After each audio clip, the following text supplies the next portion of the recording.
I guess let's kind of start out with John. I'm a huge Conrad L. Hall fan. Oh, yes. So getting to work with him on like Civil Action and then now working with W, like what's that like being able to transition from that great work of the father and now, I mean, The Punisher was also Conrad W. Yes. And then, I mean, that's got to be something surreal to be able to see the transition. Well, what happens is that there's this luxury of trust in that they're going to set up a gorgeous, unique setup for visual so that you can feel free to be your character, be in the zone, because you're not worried about how they're shooting it.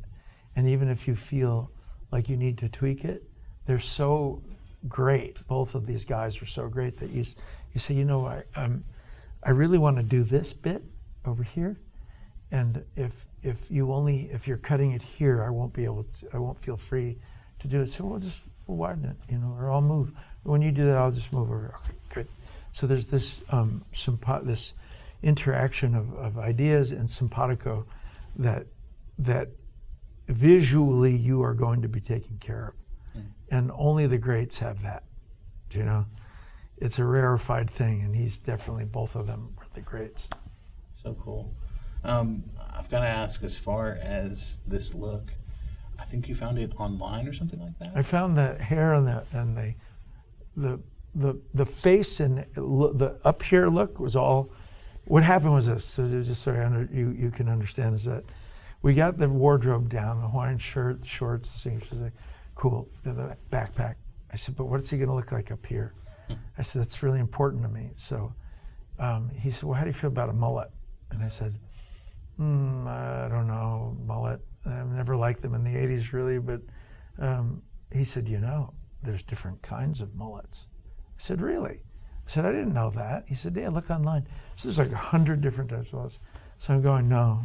And then bam, there's this dude with all this shaved hair with rimless glasses. And I said, that's it. If I could superimpose that haircut onto my face, I'm going to send it to Fred. So I did. I superimposed that. You know, there's an app you can do. Texted it to him. He said, yes, that's it. So I was home.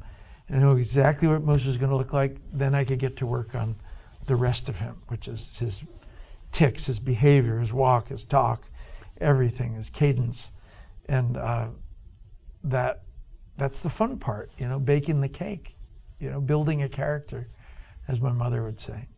As far as that character Moose, I love that before we get to kind of the crazy, suspenseful side of him, he's very much a fan. He's a memorabilia hound.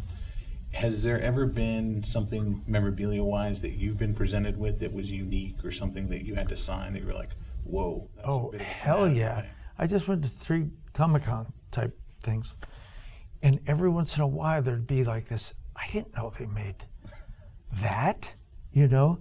And there was oh my God, there were so many that came by me.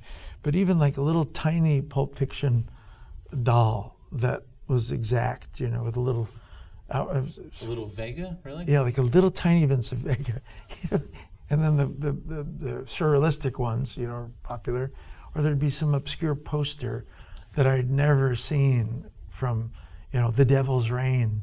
There'd be, you know, me on the poster. I had one line in that movie. And my eyes, I'm melting, and I have no eyes, and I'm like doing this thing, and I think it's incredible, the marketing. There's every big old movie star in the world, but because I was hot from Welcome Back Kotter, they decided to put me on the poster, starring John Travolta. I had one line. So I never, you know, it was like things like that I was just fascinated with, you know, me on garbage pails, you know. I wish I could think of if I had my friend who's a memorabilia, you know, nut, he would remember everything I ran into. But there was at least 10 items that I had never seen before that I was utterly taken with, that I didn't know they had merchandised. That's crazy. Yeah, it was wonderful. So I've got to ask, since you've done the bald look for New Year's, do you do it yourself? Do you have a barber? Like, how? I do both. I'll do both. That's too. When I do it, I'm good at it. I even have like this little machine that's called the pit bull. I don't know if it's from that, but it's got three heads on it, and you do it. But I enjoy when someone else scrapes the whiskers off, the hair off, because it feels so clean and fun. But you have to be careful, because if they're not really good at it, they'll cut you. So just like they will on your face. So you have to go to a great, guy with the skill that knows how to shave a head and shave a beard. Wow. Yeah. Good notes. Yeah. Yeah. One of my favorite lines in the movie is I think it might be the last line in the movie, where your character Moose falls to the ground, and it's the star of Louise Fletcher.